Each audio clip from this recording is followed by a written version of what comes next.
a compartir la pantalla y vamos a empezar la presentación y vamos directamente al tema. Eh, lo único, yo creo que estáis viendo ya la carátula, ¿todos? ¿Sí? Fenomenal. Sí. Muy bien, la idea es hacer algo muy dinámico, muy cortito y que haya un poquito de debate, ¿no? Entonces, pues mira, para empezar empezamos con una fecha que no es otra que el año 1999. En el año 1999, los por aquel entonces hermanos Wachowski, que ahora mismo son las hermanas Wachowski, porque resulta que se descubrieron su transexualidad y ahora son mujeres, pero en aquella época eran hombres, pues estrenaron un peliculón. No sé qué edad tenéis, Catalina, Carlos o los que estéis allí escuchándonos, pero estrenaron este peliculón que es Matrix, ¿no? En el cual realmente lo que cuentan es la historia de un grupo de personas que, creyendo vivir en un entorno y en una realidad, no se conformaron con eso y lucharon para llegar a un nivel superior, ¿no? La escena culmen de la primera entrega de Matrix, porque son 3 películas, es una escena en la cual Keanu Reeves, que es este que está en primer plano, pues alcanza un grado de conocimiento, un grado de manejo de su entorno, de tal manera que es capaz de, después de haber elegido un camino, y esto es importante porque yo creo que los que estéis viéndonos ahora tenéis que tener claro el, el que todo esto tiene que ver de elegir un camino u otro, ¿no? Y de un grupo de personas que van por el camino difícil, o al menos el camino difícil ahora, ¿no? Pues ese personaje que se llama Neo le ofrece el Morfeo la pastilla roja, pastilla azul, ¿no? Es decir, puedes elegir vivir en la vida y hacer las cosas como estabas tremendamente acostumbrados a hacerlas, o yo te ofrezco otro camino en el cual la vivencia y las dificultades van a ser muchas, pero quizá podamos conseguir cosas increíbles. Y efectivamente al final de la película, como os decía, en esa escena brutal es cuando Neo logra ver más allá de la realidad y es cuando aparece realmente la matriz y aparece pues como una cascada de cifras, parecen letras chinas, números a veces, ¿no? Si recordáis que van cayendo y van cayendo, ¿no?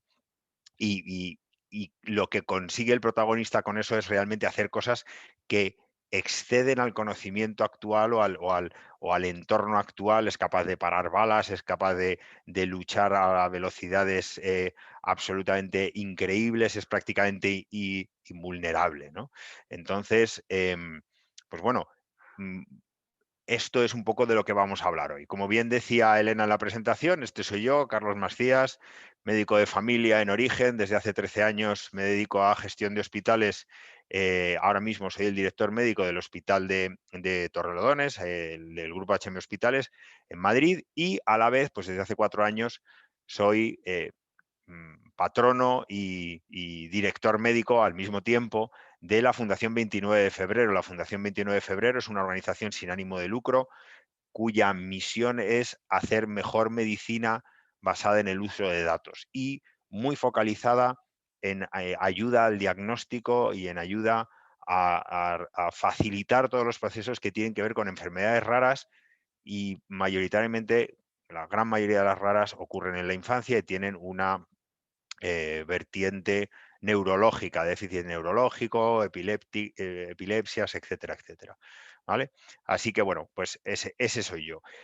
Bien, primer concepto que creo que todos tenemos claro, y si estáis aquí, es evidentemente, es por esto, el dato es el oro del siglo XXI, ¿no? Es decir, los lingotes son de datos y quien tiene el dato tiene el oro. Y al mismo tiempo, si estamos desperdiciando el dato, estamos tirando oro a espuertas prácticamente de cualquier cantidad de dato que no estamos aprovechando. En medicina, y ya entramos directamente en el sector sanitario, en lo que es salud, vamos a llamarlo así, ¿no? Que engloba, como veis ahí, un montón de facetas en la imagen, la cantidad de dato es absolutamente bestial, absolutamente bestial. Os voy a poner un ejemplo que tiene que ver mucho con lo que os he dicho relacionado con mi faceta en la Fundación 29 de Febrero, que es lo que tiene que ver con genética. Fijaros allí como en el año de 2012 había solo 40 genomas secuenciados y tenía cada uno de ellos, o sea, esos 40, un coste de obtención de 3 billones de dólares, como 4 años después ya había 600.000 genomas secuenciados y ya estaban costando muchísimo menos, y como para el año 2025 habrá 500 millones de genomas secuenciadas a un precio pues que prácticamente ridículo, de menos de $100, ¿no? Esta evolución absolutamente exponencial de los genomas secuenciados y del precio de una secuenciación de un genoma completo, que es el que nosotros en la Fundación utilizamos para ayudar a cortar esos tiempos de diagnóstico, pues lo que hace es generar una cantidad de datos que, para que os hagáis una idea, los datos genómicos en el año 2025, es decir, de aquí a 4 años, pesarán en la balanza mucho más que la suma de todos los datos que hay en YouTube y en Twitter juntos. Y esto solo es genoma. Y esto solo es genoma. Yo pienso en el hospital, y pienso en el hospital y pienso en la cantidad de datos de análisis, radiografías, constantes vitales, de intervenciones quirúrgicas, del el propio dato de la historia clínica de los evolutivos médicos, etcétera, etcétera, ¿no? O sea, imaginaros si solo con genética tenemos esta barbaridad ingente de datos, que no será sumando lo que, por ejemplo, un hospital como Torrelodones, que no es un hospital muy grande, no llega a 100 camas, es un hospital comarcal, pues puede generarse solo en un día. Pero desgraciadamente, nuestro sector pues es bastante rancio, huele bastante a naftalina, ¿no? No tenemos históricamente una cultura de manejo del dato. Es más, somos bastante apropiadores del dato. Tener en cuenta que hace 40 años, pues un médico tenía la propia historia clínica en la consulta de su casa, en un armario, ¿no? Los que tenemos algún conocido cuyo padre era médico, mi padre era médico, pero no pasaba consulta en casa, pero sí yo tenía conocidos de él que tenían físicamente el dato del paciente en la casa del médico, y eso no hace demasiado tiempo. Y todavía arrastramos este olor a naftalina y esta pertenencia del dato, cuando además es un dato que es tremendamente no interoperable. Es decir, que ni siquiera entre los propios sistemas públicos de salud el dato es interoperable.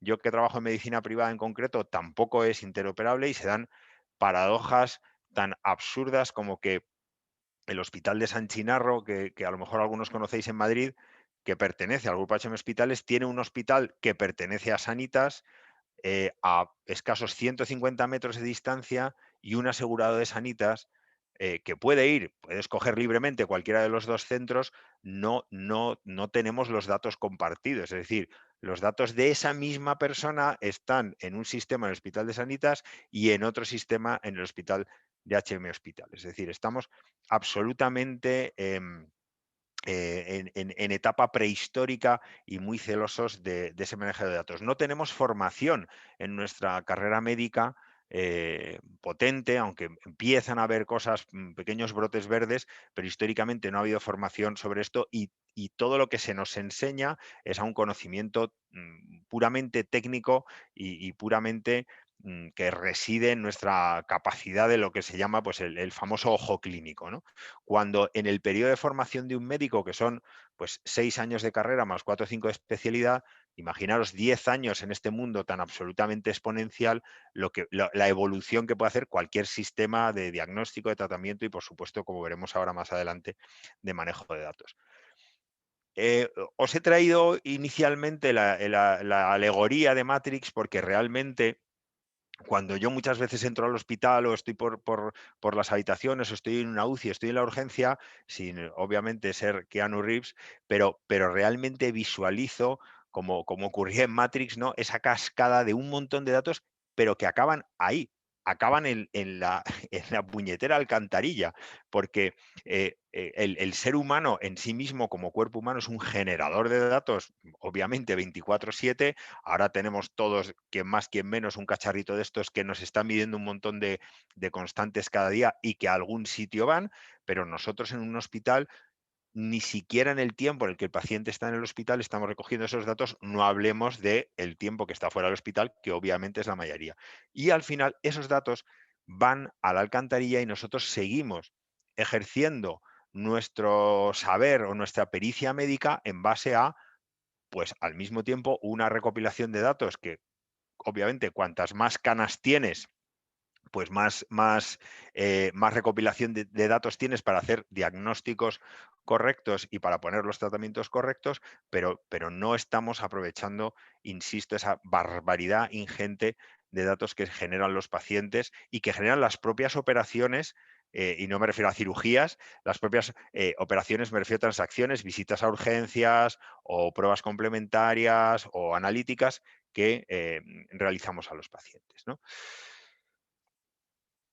Cuando uno piensa en cómo se puede transformar el panorama del sector salud gracias al tratamiento avanzado de los datos, que precisamente es uno de los motivos por los que estáis aquí atendiendo hoy esta charla, ¿no? Porque obviamente decís, oye, pues a lo mejor me animo a hacer esta formación. ¿Por qué? Porque creo que esto es transformador. Y ya os digo yo que claramente es la revolución más potente que va a sufrir la medicina de forma absolutamente inmediata. Mucho más que otras cosas que tienen que ver a lo mejor, pues eso, con sistemas de cirugía robótica o que pueden tener en relación con tratamientos de ciertas enfermedades o incluso bueno, otras cosas un poco más de cara al gran público. Lo que realmente va a cambiar de verdad cómo hacemos la medicina y va a tener una repercusión directa en los pacientes es el manejo avanzado de los datos, ¿vale? Os voy a poner unos ejemplos simplemente para que veáis. Luego, si queréis en el debate, podemos ahondar un poquito más sobre ello, ¿no? Pero la monitorización de datos de salud, decíamos los cacharritos estos, ¿no? Es decir, dato de salud en el hospital, dato de salud fuera del hospital. Toda esa monitorización, si conseguimos manejar ese dato, nos conseguirá hacer las 3 Ps de la medicina, ¿no? La medicina preventiva, la medicina predictiva y la medicina prospectiva. Ahora estamos sobre todo en el escenario de medicina preventiva, es decir, sabemos más o menos lo que hay que hacer para que no pasen cosas. La medicina predictiva es una medicina preventiva personalizada, es decir, en base exactamente a tus datos yo puedo predecir qué va a ocurrir, y la prospectiva ya va un poco más allá y es cuando yo me marco un objetivo concreto respecto a un objetivo de salud, yo te dicto, sistema de manejo de datos, qué tienes que hacer para llegar a ese objetivo, ¿no? Para que os dé un ejemplo, pues los cacharritos estos, relojes de entrenamiento te dicen, oye, pues el próximo día mejor no corras tanto porque te vas a agotar, te va a subir la frecuencia cardíaca, pero si tú le metes un objetivo de hacer cierto tiempo en una distancia, en una carrera o con la bicicleta, pues te va a decir, vale, pues mañana tienes que hacer tantos kilómetros a tanta frecuencia cardíaca, etcétera, etcétera. Imaginaos eso para cualquier problema de salud. Análisis de imagen médica ha estado muy sonado ahora con todo el tema del COVID, donde hemos hecho miles de radiografías y donde hemos hecho miles de escáneres de tórax a los pacientes con COVID o con sospecha de COVID. Los sistemas de manejo avanzado de datos son capaces de manejar miles y miles y miles de imágenes, aprender exponencialmente y simplemente metiéndose en el sistema establecer una probabilidad de que ese paciente tuviera infección por coronavirus o no. Genética y genómica, lo hemos hablado al principio, es lo que hacemos en Fundación 29, aplicado, como viene más abajo, a enfermedades raras. Obviamente, la asistencia virtual a pacientes. Muy importante en mi rol como director médico, la mejora y la optimización de los procesos hospitalarios y de gestión. Hay una preocupación, como en todos los sectores, sobre que tiene mucho que ver con el ahorro de costes, con la eficiencia, ¿no? Como viene abajo, procesos administrativos. Los hospitales están organizados muchas veces en base a lo que nosotros médicos hemos determinado como diseñadores del sistema, pero están llenos de ineficiencias. Cuando cargamos muchas veces los datos, y esto os hablo desde cuántas veces se repite una analítica a un paciente que no estaba indicado, o una prueba diagnóstica, o incluso sistemas que traquean lo que se mueve un trabajador que tiene que llevar a un paciente de un sitio a otro del hospital, y a lo mejor podría ahorrarse 2 o 3 viajes con el consiguiente ahorro de tiempo o incluso de coste personal si ese sistema de manejo avanzado de datos le pudiera ayudar, ¿no? El desarrollo de fármacos inclusive también se puede acelerar muchísimo con el manejo avanzado de datos, y fijaros la logística, ¿no? Esto ya nos pasaba de antes, ahora con el COVID nos ha pasado, hemos tenido este impacto pues, con todo el tema de respiradores, con todo el tema de equipos de protección individual, pero como un manejo avanzado de datos para una enfermedad que curiosamente ha desaparecido prácticamente, que era la bronquiolitis de los niños, pues con sistemas que te puedan empezar a predecir cuándo van a venir niños con bronquiolitis, pues vas a saber cuándo tienes que pedir al proveedor más respiradores para esos niñitos que se te van a poner malos en invierno.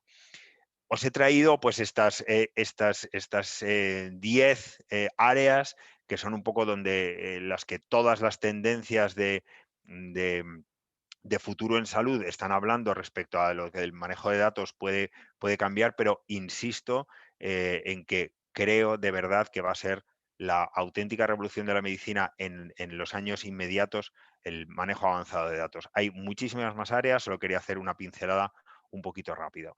Pero la conclusión en la que todos coincidimos es que la ciencia de los datos lo que hace es extraer valor de una información que habitualmente es no estructurada. Vuelvo al momento alcantarilla. Aquello es una corriente de datos de todos los colores y de todos los tamaños que al final medio se pierden. ¿Qué hace el experto en data science? Recoge todo eso y lo estructura de forma que hace que la atención médica sea mucho más eficiente, que sea más accesible, que sea personalizada, y al final eso va a conseguir establecer diagnósticos más rápidos, más precisos y también mejores tratamientos. Y, y ese es el punto. Es decir, eh, todo lo que un experto en ciencia de datos puede hacer en un entorno sanitario tiene que ir claramente orientado en una primera instancia a hacer una atención médica muchísimo mejor, diagnósticos más rápidos y tratamientos más precisos. Esto queda muy bien, es decir, sobre un entorno teórico dices, oye, fenomenal, vosotros que sabéis obviamente mucho más de cacharritos, de manejos y de maquinitas que yo, muchísimo más, pues decís, pues Carlos, oye, pues fenomenal, ¿no? Y si yo tengo todo eso, ya lo hacemos en otros entornos, claramente, ya se está haciendo en otros sectores con casos de éxito, obviamente, pero los de la bata somos un poquito particulares, ¿no? Y realmente esto es lo que me encantaría que fuera el mensaje que os llevarais a casa, ¿no? Es decir, que eso que muchos ya estamos viendo que es absolutamente necesario requiere además no solo de la parte técnica, de otros componentes para que se lleve a cabo, ¿no? Lo primero es esto, es un cambio cultural. Cambiar la cultura es complicadísimo, ¿por qué? Porque la cultura desayuna, come y cena estrategia, y eso lo sabemos. Los que estamos también en otros líos de cambio, sabemos que esto es muy, muy complicado y que nuestra cultura y entender la parte del médico, la parte del sector es, oye, nosotros estamos aquí, nos han enseñado para hacer esto, no se nos da relativamente mal, encima, oye, nos llaman doctores sin haber hecho la tesis y vamos por ahí salvando vidas, pues a lo mejor no necesitamos demasiado de los bioinformáticos, tipos de los cacharrines, data science o como queráis llamaros, ¿no? Y eso es una cultura, el sistema sanitario y los que hayáis tenido a lo mejor alguna vez experiencias en eso, os vais a dar cuenta de que son sistemas pues bastante cerrados, muy jerárquicos, donde el cambio cultural es complicado. Obviamente, ingrediente número uno para que ocurra cambio cultural, ¿no? Tiene que haber unos perfiles, un data science sanitario que claramente tenga que colaborar con todos los stakeholders para tener objetivos claros, que haga ese trabajo bestial, bestial, que a veces desesperante, de organizar el dato, de limpiarlo, de coordinar los archivos, de hacer auditorías de información y que esté en coordinación con los diferentes equipos de desarrollo para, para ver realmente dónde aplicar en cosas que aporten valor, ¿no? Porque ahora veremos un poco respecto al modelo que a veces hay situaciones en las que vienen soluciones tecnológicas que no nos aportan valor a nosotros ni a los pacientes. Esto es una definición un poco que he sacado de internet sobre los skills, ¿no? Las capacidades que debería tener, tanto generales como específicas, un data scientist en el sector salud, ¿no? Fijaros sobre todo en el lado de la derecha, ¿no? Pues eso, gestión del hospital, investigación farmacológica, las operaciones, esto viene en entorno americano, pero aquí también nos ocurre, las operaciones de facturación, estadísticas de mortalidad, cosas que nos hagan hacer, como os decía, acciones predictivas, adelantarnos a la enfermedad para predecir, como veis en el lado de la izquierda, para predecir la enfermedad o las complicaciones de la enfermedad, ¿no? Que ahora mismo muchas están a ojo clínico de médico o de enfermera, y eso lo vemos nosotros día a día, ¿no? De enfermera, de auxiliar, cuando estás dando la vuelta por el hospital, de repente dices, oye, ¿cómo ves a ese? Y dices, uff, ese señor se va a poner malo. Y no fallan, y no fallan. ¿Eh? Pero imaginaros ese ojo clínico multiplicado por 100.000, ¿no? Luego, ese perfil es importante. Hay algunos estudios, se hizo sobre ofertas de trabajo a Data Scientist. Está publicado en marzo, pero se hizo a finales de 2018. Estaba publicado en marzo de 2019.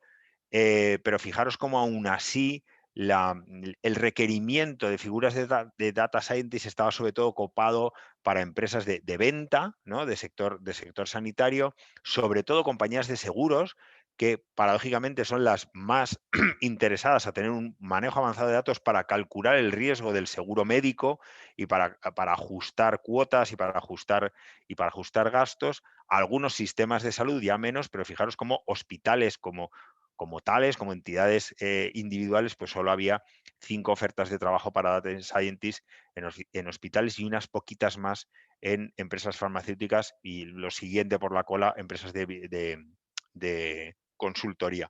Pero que claramente hay nicho y claramente hay materia y claramente hay un margen de mejora absolutamente brutal. En mi opinión, ¿qué tiene que ocurrir? Tiene que haber, como os decía, el cambio cultural, tiene que haber gente que, como vosotros, pues tenga los skills, que tenga el conocimiento y que trabaje de una manera diferente. Y aquí eso ya os lo digo yo desde el hospital, ¿no? Es decir, el modelo ideal es este del Living Lab, ¿no? Lo ideal sería que hubiera al lado del despacho del radiólogo, al lado del despacho del patólogo, al lado del despacho del reumatólogo, el despacho del data scientist. Y que ese data scientist se viniera conmigo a ver los pacientes. Y que cuando yo le dijera, oye, mira, tengo este problema, dijera, espérate un momento, me lo anoto, me voy a mi sala y empiezo a manejar los datos para hacer investigación y para que luego eso se incluya en el día a día del hospital. Ese es el modelo habitual, pero desgraciadamente no ocurre así. Desgraciadamente alguien toca a tu puerta y dice, hola, tengo una solución tecnológica fantástica del dato. Y dices, vale, pero ¿cómo la encajo yo en mi día a día? ¿Cómo la encajo en mi sistema? Me está aportando valor?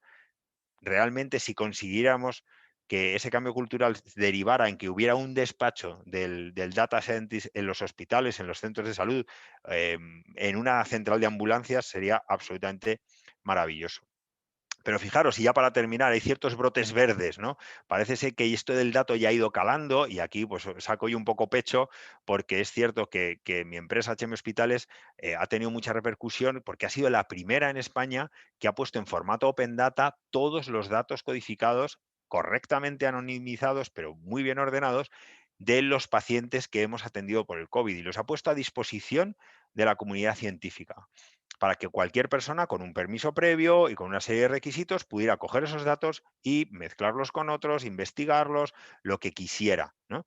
Y de hecho, pues mi jefe, el doctor Abarcacidón, que ahora se ha hecho muy famoso porque escribe mucho en LinkedIn y mucha gente le sigue, pues resulta que incluso ha llegado a poner en algún artículo de que el dato sanitario debería ser patrimonio de la humanidad y debería ser efectivamente compartido libremente. Curiosamente, esto ha hecho un efecto llamada y Sanitas ha sacado hace poco una iniciativa que se llama el Data for Good, que viene a ser lo mismo, y han empezado también con el dataset en formato Open Data de pacientes con COVID.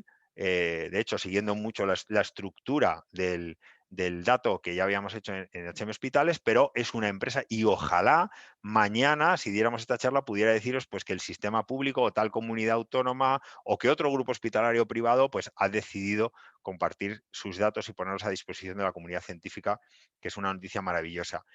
Y ya para terminar, porque esto es de hoy mismo resulta que HM Hospitales junto con Sanitas se ha presentado a este hackathon de healthcare e inteligencia artificial en el apartado que veis ahí en el Centro de Medicina Predictiva. Y van los dos con sus propios datasets, con un equipo conjunto a trabajar en el hackathon, que supongo que sabéis lo que es esa especie de reto de diseño informático en el cual se proponen una serie de objetivos y los diversos equipos pues lo que intentan es llegar a hacer un producto mínimo viable basado en cada una de estas áreas. Pues bien, HM Hospitales y Sanitas van de forma conjunta llevando sus datos de COVID al apartado de medicina predictiva.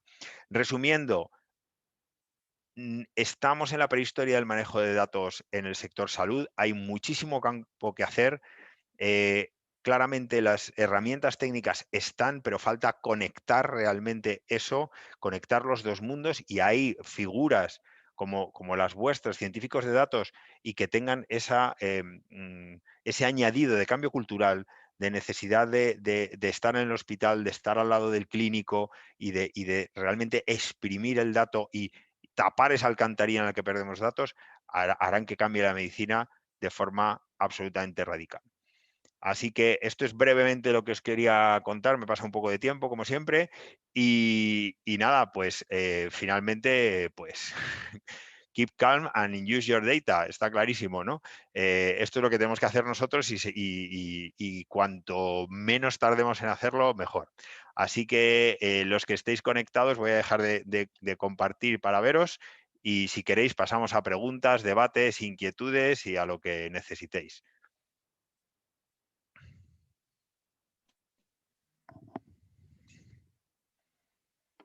Fenomenal, pues muchas gracias, Carlos. Como decía, pasamos a la parte de preguntas. Si alguien tiene alguna cosa que comentar, incluso lo podéis poner en el chat si algunos no, porque me comentabais alguno antes que no teníais opción de desbloquear micrófono, podéis escribir en el chat también, sin ningún problema.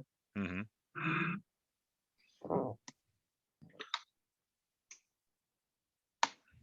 Bueno, yo como todo el mundo está muy callado, me animo. Venga. Y me animo pidiendo disculpas porque me acabo de enganchar. Aunque lo tenía súper agendado desde hace un montón de tiempo. De hecho, Carlos, he participado en alguna otra sesión contigo con las iniciativas que habéis tenido de abrir los datos, de hacer todo. Sí. Tenía mucho interés, pero me acabo de unir, entonces por lo menos disculparme. Nada. Parece ser que llego al final. No sé cómo en otras ocasiones a lo mejor se graba o no se graba y podré verlo en diferido, pero bueno, quiero decir que la temática ya te he oído en otras ocasiones, a Juana Barca también, y bueno. Sí, el jefe está, esto es como los exfumadores que se pasan de repente al otro lado con una intensidad brutal, ¿no? Pero realmente yo creo que Juan ha entendido rápido y en toda la dimensión eso. Curiosamente, mira, yo llevo 13 años en la casa y hay ciertas cosas que hemos oído los que llevamos cierto tiempo resonando, y esto es que ahora unes los puntos y dices, ostras, claro, fíjate, ahora todo toma sentido, ¿no? Yo cuando dirigía San Chinarro, por ejemplo, pues siempre una de las principales, y sabéis que nosotros también hemos hecho una alianza estratégica con Microsoft en HM Hospitales, pero una de las obsesiones casi del jefe, ¿no? Era poder realmente decir con dato que lo respaldara si la supervivencia del tratamiento por ejemplo, en San Chinarro, que es un centro monográfico de oncología, de qué manera podríamos de alguna manera investigar y ojalá tener el resultado de que los pacientes que nosotros tratábamos de determinado cáncer de mama, de pulmón, de colon, tenían una supervivencia mayor que una media nacional, ¿no?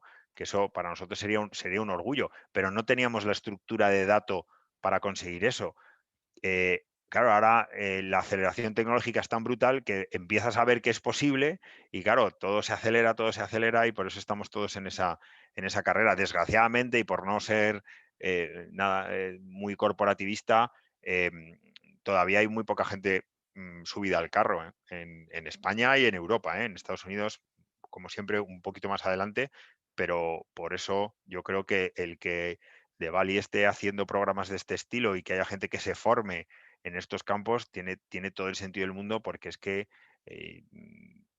no concibo, ¿no? Que no haya, como os decía al final, un científico de datos prácticamente hombro con el médico, con la enfermera, con el gestor o con el tipo de la ambulancia, ¿no? De hecho, hablando de ambulancias, hay una experiencia de unos años ya muy buena, basada en Big Data. Era en Estados Unidos, no recuerdo dónde, creo que era Chicago, en la que habían metido en un sistema todos los parámetros de prácticamente todo lo que tenían a mano por aquel entonces, ¿no? Espectáculos deportivos, predicción meteorológica, el tráfico, y habían logrado con su flota de ambulancias, pues como lo que es aquí en Madrid el SAMUR, ¿no? Las UBI móviles, predecir con bastante exactitud dónde iba a pasar algo que requería una UBI móvil. Y entonces, en vez de tenerlas todas en la base y tener un tiempo de desplazamiento, el sistema le decía, oye, vete yendo hacia el norte, que el sistema me dice que muy probablemente algo va a pasar, ¿no? Si pudiéramos hacer eso con todo lo que tratamos en medicina, pues sería absolutamente maravilloso.